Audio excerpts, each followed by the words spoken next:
As the US Israel war on Iran enters its third week, global markets have been rattled, but one traditional safe haven asset is behaving differently than expected. Despite rising geopolitical tensions, gold prices have remained surprisingly steady. Gold is currently trading at around $5,000 per ounce, with spot gold hovering near $5,001 and US futures showing only marginal gains. That stability has surprised many analysts. Historically, gold prices tend to surge during wars or financial crises as investors rush to protect their wealth from market instability. For example, when Russia invaded Ukraine in 2022, gold prices jumped sharply as central banks and investors moved away from riskier assets. But the response to the current conflict involving the United States, Israel, and Iran has been different. The war has already triggered major economic disruptions. Iran declared the Strait of Hormuz effectively closed, a critical choke point through which about 20% of the world's oil and gas flows. Oil prices quickly surged above $100 per barrel, while stock markets have fallen amid fears of prolonged instability. Yet gold has not followed the usual pattern of sharp gains.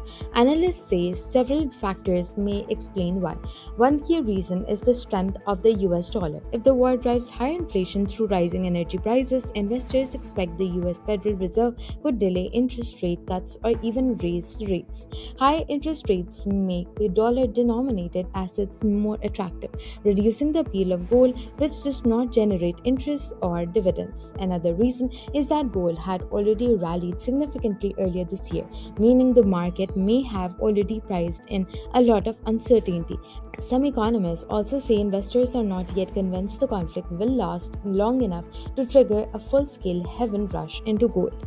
Silver, however, is seeing slightly different dynamics. Unlike gold, silver has both industrial and investment demand, meaning it is more sensitive to expectations about global economic growth. Rising energy prices and slowing markets could weigh on industrial demand, which may limit silver's gains even if geopolitical tensions remain high.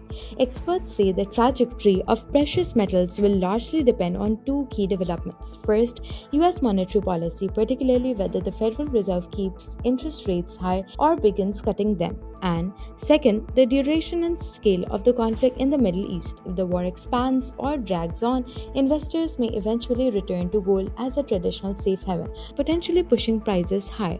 But for now, despite the biggest Middle East conflict in years, gold and silver markets remain unusually calm.